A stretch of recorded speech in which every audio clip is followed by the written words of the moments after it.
Hey guys, in this video, I want to help you get an internship at the Big Four. If you didn't already know, internships are one of the best ways to get a job from the Big Four out of college. Here's going to be number one for you, and that's starting early. If you're a freshman or a sophomore and you're showing up to these recruiting events, kudos to you. A lot of recruiters are going to see that and think, wow, this person has drive and initiative, something that I'm going to want to remember their junior and senior year.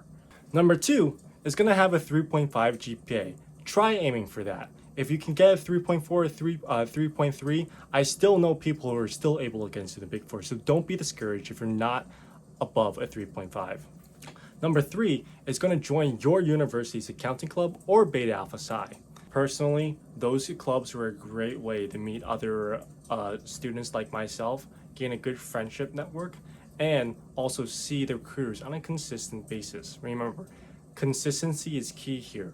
You want them to see your face as many times as possible. Make a good impression as many times as possible. Now, number four is a big one, because number three does not work unless you do number four, and that is going to the networking events, going to every single accounting club event, every single Beta Alpha Psi event, to take full advantage of the opportunity given to you. Like I said, consistency. Show up and go to the events. Number five is a fairly simple one and something you get better as you go along, and that's to just dress the part or simply dress business casual. When you're going to a network event, you can wear something like this. You don't need a suit or a tie. It's usually a more casual, more non-formal environment that you can kind of just talk, shoot the breeze with recruiters and your fellow classmates. Now, number six, and that's going to be talking to the recruiters. A lot of times the recruiters, they have to kind of think in their head. They're going to be talking to a lot of different students. And most of those times, those conversations are going to be to students of like, hi, I'm so-and-so and I'm looking for this sort of opportunity, internship, job, whatnot. So how I differentiated myself, especially during my freshman and sophomore year, is as I went up to them and I just talked to them like human beings. I talked to them, I was like, hey Jenna, nice to meet you. I'm Chris, so-and-so, blah, blah, blah. And I'll just ask them, how's your day? Or how was the traffic? Kind of just, let them have a moment to breathe. They don't have to be Jenna the recruiter, but now they can just be Jenna the person. And that's a great way to kind of introduce yourself. You're not badgering them on, but you're treating them with respect and like a human being. Hopefully, down the line, they'll do the same for you. And when they see your name in the pile of resumes, they'll be like, you know what, I remember that guy. That person was kind, respectful, nice. I'm going to give that person a chance. And before we move on to number seven, just remember, after the conversation, consistency, right? You want them to see your name as much as possible. Send them an email the next day. After you got their contact information, after your conversation, just send them an email like, hey, thank you, Jenna. Thank you so much for our conversation, and I hope you had a great time. Have a great day. It's always nice to have those little nice interactions. Increase the amount of interactions you have with them, increase the amount of FaceTime you get with them, and increase the number of times, the frequency of which you get to meet them. Now, number seven is going to have to do with your CPA credits, right? Your road to 150 credits in order to be eligible to take the CPA exam. This is something that you're going to be asked quite often, especially during the interview process. They're always going to ask you, so Joe, what's your plan for 150 credits?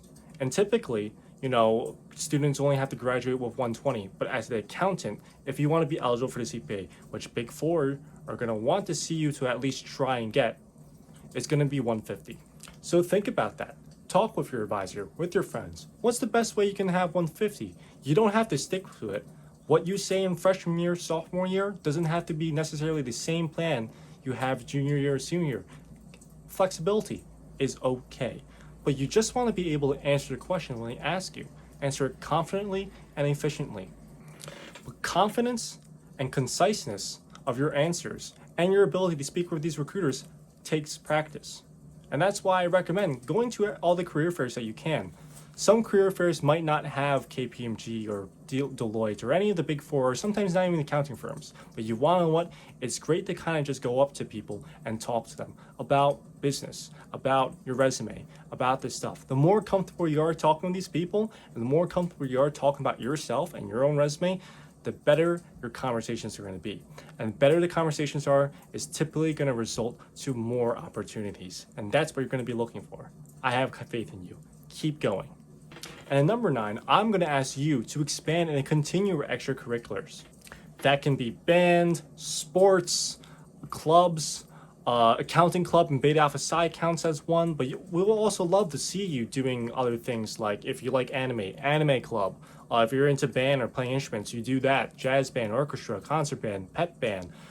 If you play sports, football, lacrosse, basketball, soccer, all of these things makes us think, oh wow, this person's well-rounded. And frankly, when you're in these extracurriculars, you're talking to people, you're socializing, you're learning all these technically soft skills that no one can really teach you. You just gotta practice and use. And those things are a great way to do it.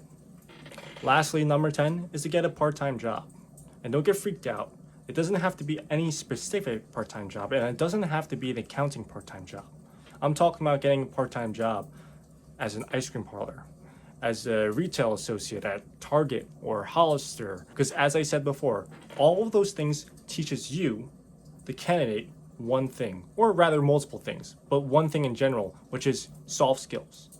That's bedside manners, communication with customers, client interactions. Those are huge.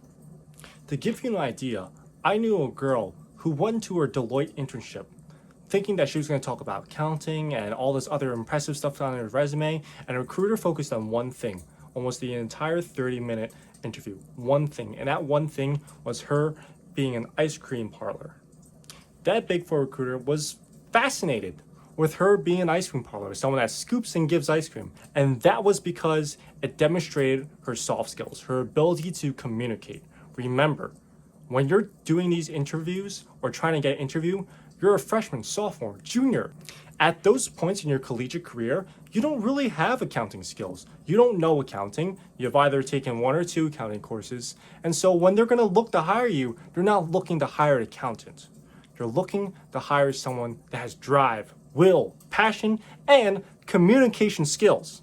So have at it, folks. I hope this video was informative. Comment, like, and subscribe. Definitely comment any of your questions. I'll get back to you when I can. And, have a wonderful day.